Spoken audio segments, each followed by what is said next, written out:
السلام علیکم ورحمۃ اللہ۔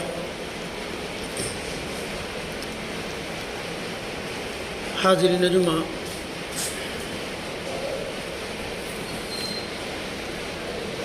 پچھلے خطبہ میں نے فلسطین کے موضوع پر مسجد اقصیٰ کے تعلق سے آپ سے مخاطب ہوا تھا کہ اس کی عظمت و اہمیت اسلام میں کیا ہے، اور اس کی عظمت و اہمیت تب تک ہے جب تک قرآن میں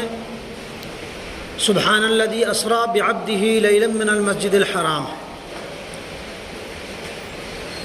اور سورہ بنی اسرائیل ہے، اور تمام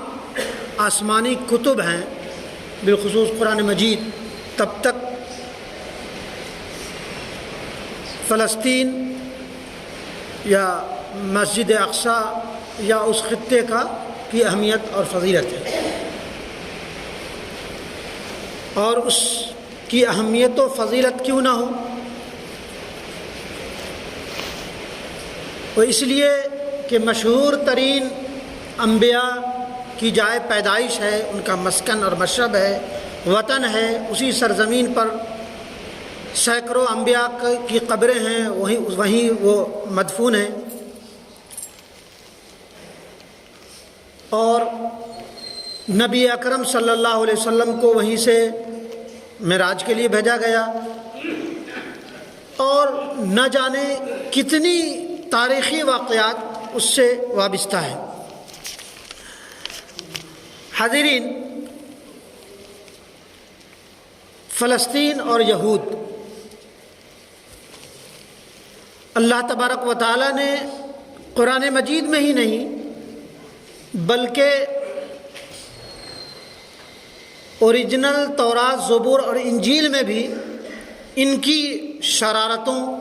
ان کی بدبختیوں، اور کہا جائے کہ ان کی ظلم و تعدی کے واقعات بھرے پڑے ہیں، گرچہ بعد میں ان کو سب کو رد و بدل کر دی، ان کو تحریف کر دیا، لیکن آپ تاریخ پڑھیں گے تو یہ قوم شروع سے بڑا ہی ظالم اور جابر رہی ہے۔ ان کا کام دوسروں سے لڑانا، اور ان کی جو تاریخ میں ان کی جو ذلت و رسوائی ہوئی ہے اور پھر ہوگی، وہ کسی سے ڈھکی چھپی نہیں ہے۔ یہ جہاں رہے ہیں وہاں سے نکالے گئے۔ کل ایک ہندو بہت بڑے اس سے ملاقات ہوئی کرے کہ آخر اس بات پر میں کچھ اہمیت تو ضرور ہے کہ کیوں یہ ہزاروں سال سے کہیں پہ ٹک نہیں پائی، یہ ہر جگہ سے نکالے گئے۔ تو ہم اسی وجہ سے اس کو موضوع سخن بنایا کہ یہ کیوں مغضوب علیہم ہے، کیوں ان پر لعن الذین کفروا من بنی اسرائیل علی لسان داؤد و عیسی ابن مریم، کہ ہم نے یہود پر، بنی اسرائیل پر اور ان کے ناشکروں پر داؤد اور عیسیٰ ابن مریم کی زبانوں سے بد دعا کرا ہے،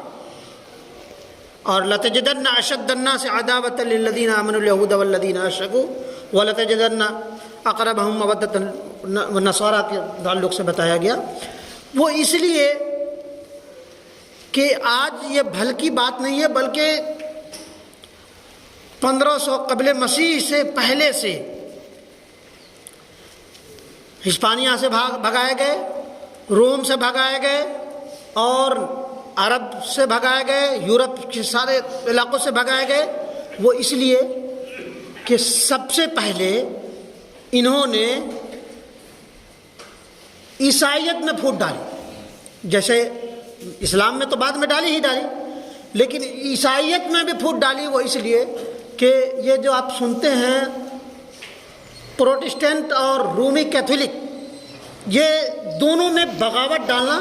انہوں نے ہی کیا، دونوں میں یہ کر کے اس قدر قتل و غارت گیری کرائی، اور پھر بعد میں جا کر کے انہوں نے اس قدر ان کے ساتھ ذلیل کر کے بھگایا کہ یہ کہا جاتا ہے کہ ایک دن میں اور آ کر کے جمع بھی ہوئے اس خطے میں ہیں، یہاں اس خطے میں رہے یہ، لیکن ایک دن میں بخت نصر کا تو وہ ہے کہ انہوں نے 12 لاکھ کی آبادی تھی، 6 لاکھ کو قتل کر دیا، مدت نہیں ہے کتنا دن، اور 6 لاکھ کو قیدی بنا کر کے لے کے چلے گئے بابل۔ لیکن رومی ٹیٹس نے ایک دن میں 1,33,000 یہودیوں کو کاٹا، ایک دن میں۔ ان کے اپنے مورخین لکھتے ہیں کہ اس خطے میں، یروشلم کے خطے میں، گھوڑے کے یہاں تک کہ خون میں ڈوبا ہوا تھا گھوڑوں کا، یہ اس قدر ہے۔ اور یہ بات بھی مسلم ہے کہ جس قوم نے اس کو سب سے زیادہ رحم دلی دکھائی، سب سے زیادہ اس کو جگہ دی، اس کے ساتھ تمام طرح کی ظلم و تعدی، ناانصافی، اور اس کے باوجود اس کو گلے لگائے، وہ قوم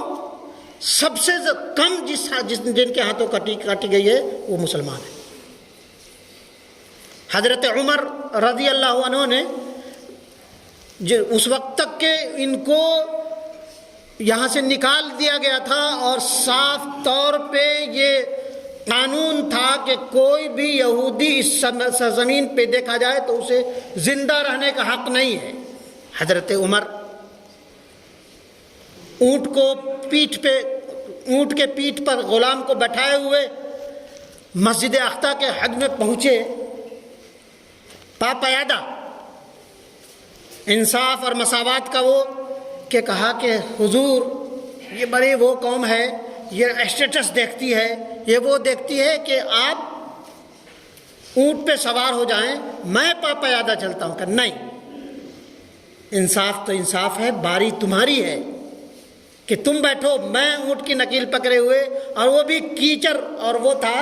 جس کی وجہ سے مورخین لکھتے ہیں کہ حضرت عمر کے ہاتھ میں ان کی جوتی تھی، کیچڑ کی وجہ سے لیے ہوئے، اور پہنچے۔ یہود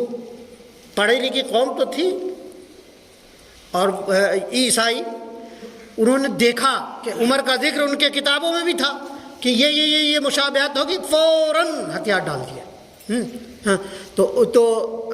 حضرت عمر کے آنے کے بعد وہاں کہا کہ آپ آ سکتے ہیں، اور آپ ایک قوم ہے، یہاں بس سکتے ہیں۔ اور اس کے بعد پھر جو وہ کی، پھر صلاح الدین آئے، اس کے بعد جو ان کی وہ ہوئی، اس کے بعد حضرت عمر کے بعد بھی مسلمانوں کے ساتھ جو بڑی ظلم و تعدی کی، پھر لیکن اس کے بعد بھی صلاح الدین ایوبی نے ان کو کاٹا، لیکن بہت احتیاط سے، بہت زیادہ ظلم و تعدی نہیں کی، گرچہ انہوں نے مسلمانوں کے ساتھ بڑی ظلم و زیادتی کی۔ اور یہ کہا جائے کہ قرآن میں جو بتایا گیا، وَقَضَيْنَا إِلَىٰ بَنِي إِسْرَائِيلَ فِي الْكِتَابِ لَتُفْسِدُنَّ فِي الْأَرْضِ مَرَّتَيْنِ وَلَتَعْلُنَّ عُلُوًّا كَبِيرًا، کہ ہم نے بنی اسرائیل کے لیے کتاب میں، یہود کے لیے لکھ دیا ہے کہ تم زمین میں 2 بار فساد برپا کرو گے، دونوں میں سے ایک کو آتے ہی ہم نے تمہارے خلاف ایک ایسی جری قوم کو، ایک ایسی بہادر قوم کو تم پر مسلط کیا کہ تمہارے گھروں میں گھس گئے، تمہیں تحت کیا، اور اگر اس کے بعد بھی کہا گیا کہ اگر تم سنور جاؤ گے اور اللہ کی بتائی ہوئی چیزوں کے مطابق انصاف اور اس کے رہو گے، تب تو تم اس کے قائل ہو کہ تم پر رحم کیا جائے اور تم کو وہ کیا جائے۔ لیکن عسیٰ ربکم ان یرحمکم ان عدتم عدنا وجعلنا جہنم للکافرین حصیرا، کہ اگر تم نے پھر سے وہی کی جو تم کرتے رہے ہو تو تمہارے ساتھ پھر وہی ناروا سلوک کیا جائے گا، اور تمہیں پھر وہی معاملہ تمہارے ساتھ کیا جائے گا۔ اور کہا گیا کہ یہودیوں پہ 4 بار 4 قوموں نے بڑی ظلم و تعدی کی، مسلمان اس میں سے نہیں تھے۔ اس میں سے سب سے پہلے اسیروں نے، پھر اس کے بعد بابلیوں نے، پھر اس کے بعد گریکس نے، اور اس کے بعد رومیوں نے۔ ان کو اس قدر وہ کہ سب کے سب عیسائی تھے، وہ اس لیے کہ ان کے اپنے کتابوں میں تحریف کرنا ان کی پرانی عادت تھی۔ اور یہ کہا جائے کہ یہ یہود جو قوم ہے نا بڑی شرارتی قوم شروع سے رہی ہے، لڑانا بھرانا ان کی عادت رہی ہے. جیسے ان کو کیتھولک اور پروٹسٹنٹ میں بانٹنے کی کوشش کی اور ظلم و تعدی آپس میں عیسائیوں کو بھرا دیا. بعد میں آنکھیں کھلی تب جا کر کے ہٹلر تک نے اس کی یاد دہانی کو پوری کیا کہ تم ایسی قوم ہو کہ میں نے لاکھوں کو مروا دیا ہے، 10% کو 100 میں سے 90% کو مروا دیا ہے، 10 کو چھوڑ دیا ہے. آنے والی نسلیں یہ منضبط کتاب ہے، یہ ادھر ادھر کی بات نہیں، اس نے لکھی ہے اپنی کتاب میں ہاں کہ ہم نے 90% یہودیوں کو مروا دیا ہے، 10 کو اس لیے چھوڑ دیا ہے کہ انسانوں کو پتہ تو چلے کہ ہم نے اس کو کیوں مروایا. اس قدر کہ یہ نبی اکرم صلی اللہ علیہ وسلم کی جب بعثت ہوئی، آپ مکہ ہی میں تھے، اسی وقت سے وہاں کے مشرکین کو اور وہاں کے منافقین تو بعد میں مشرکین کو یہ تیار کیا کہ یہ کر کر کے ان کو پریشان کرو. پھر اس کے بعد یہ دیکھا کہ ساری چیزیں ہوگی تو پھر یہ بھی کیا کہ ایک عبداللہ ابن سبا نام کا ایک یہودی، متشدد یہودی، پڑھا لکھا یہودی بیچ میں آیا اور ان میں شیعان عثمان اور شیعان علی کر کے گروہ. اب بعد میں ایک دو کمیونٹی بنا دی، شیعہ اور سنی کا جھگڑا. یہ سب اس کی بڑی شرارتیں رہی ہیں. آپ اگر کتاب پڑھیں گے نا تو آپ مغضوب علیہم، اللہ تبارک و تعالیٰ یوں ہی کسی پر مغضوب علیہم کا ٹھپا نہیں لگا دیتا. یہ وہ قوم ہے جسے کبھی عیسائیوں نے یہودی اور جوز جائنسٹ کو بالکل بدنما گالی کے نام سے تشبیہ دی جاتی تھی. وہ اس قدر غلیظ قوم رہی ہے. تو مغضوب علیہم جو ہے، اور کہا کہ اللہ تبارک و تعالیٰ نے کہ لعن الذین کفروا من بنی اسرائیل علی لسان داؤد وعیسی ابن مریم ذلک بما عصوا وکانوا یعتدون. کہ ہم نے بنی اسرائیل کافروں پر حضرت داؤد علیہ السلام اور حضرت عیسیٰ علیہ السلام، عیسیٰ بن مریم کی زبانی لعنت کی کہ اس وجہ سے کہ وہ نافرمانیاں کرتے تھے اور حد سے آگے بڑھ جانے والے تھے. مغضوب جن پر اللہ کا غضب نازل ہوا وہ قوم یہی ہے، ضالین عیسائی کے لیے جو اپنے کتابوں میں تعریف کی. وَقَضَيْنَا إِلَيْهِ ذَلِكَ الْأَمْرَ دَابِرٌ هَؤُلَاءِ مَقْطُوعٌ مُصْبِحِينَ. اور ہم نے ان کی طرف اس بات کا فیصلہ کر دیا کہ صبح ہوتے ہی ان لوگوں کی جڑیں کاٹ دی جائیں گی. یہ حضرت لوط علیہ السلام کے تعلق سے تھے، لیکن وہ سب بگڑی ہوئی قوم یہ انہی کی تھی. ہر طرح کی شرارتیں، ہر طرح کی سماجی برائیاں انہی کی وجہ سے در آئی ہیں. اور اللہ تبارک و تعالیٰ نے یہ ایک جگہ اور بھی بڑی یہ بات واضح طور پر مومنین سے، مسلمانوں سے جو ہمیشہ سے رحم دلی کا اپنے اس میں رکھتے تھے کہ یہ لوٹی پیٹی قوم جب 1917 میں یہ وہاں پہ ایلیا اور یروشلم کو وہ جگہ بنائی تھی، پھر 1948 میں اس کو کاغذی طور پر وہ کیا تھا، تو اس وقت مسلمانوں نے اس کے ساتھ درد مندی دکھائی تھی. آئے تھے لوٹے پیٹے، کہا کہ نہ آپ رہ سکتے ہو، بڑی مظلوم ہو. لیکن دیکھیے ہٹلر کی آج بات پوری ہو رہی ہے کہ ہم نے 10% کو اس لیے چھوڑ دیا کہ لوگوں کو پتہ چلے کہ ہم نے ان کو کیوں مارا تھا. آج دنیا کی ایک کثیر آبادی اب ان کی ساری کی شرارتیں کھل کر کے سامنے آ گئی ہے.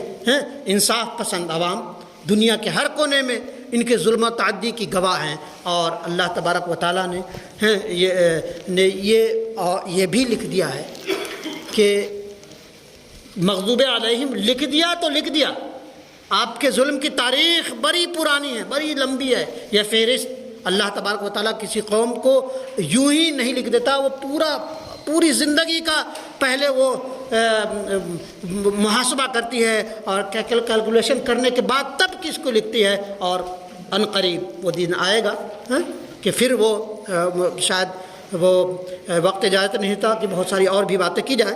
ایک آیت اور بھی ہے کہ لَتَجِدَنَّ أَشَدَّ النَّاسِ عَدَاوَةً لِلَّذِينَ آمَنُوا الْيَهُودَ وَالَّذِينَ أَشْرَكُوا وَلَتَجِدَنَّ أَقْرَبَهُم مَّوَدَّةً لِلَّذِينَ آمَنُوا قَالُوا إِنَّا نَصَارَىٰ. کہ مائدہ کی سورہ آیت نمبر 82 ہے کہ یقیناً آپ ایمان والوں کا سب سے زیادہ دشمن، شدید دشمن آپ یہودیوں کو پائیں گے، مشرکوں کو. مشرک بھی کم، یہود کو پائیں گے ہاں تھوڑے سے اگر قریب ہو گئے تو نصارہ ہیں. تو یہ بات کہی گئی ہیں، لیکن ان سب پر رحم دلی غالب آ گئی کہ حضرت عمر نے ان کو جگہ دی. ہاں، اور صلاح الدین ایوبی نے فتح کرنے کے بعد بھی ان کو ایک خطے میں رہنے کی اجازت دی ہیں، رحم دلی کی بنیاد پہ، جو آج درد سر بنے ہوئے ہیں. اور اس طرح کی اور بھی بہت ساری باتیں ہیں کہ ان کی کا بعض مورخین اور بعض مفسرین اور بعض بہت مفکرین نے یہ کیا ہے کہ اب بہت زیادہ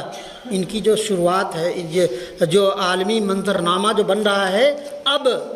حد ہو گئی ہے ظلم و تعدی کی. پھر کبھی بتایا جائے گا. بہرحال اللہ تبارک و تعالی ہمیں دنیا کے شرور و فتن سے محفوظ رہنے والا اور اپنا محاسبہ کرنے والا اور محاسبہ کرتے ہوئے اپنی زندگی گزارنے والا بنائے. آمین یا رب العالمین.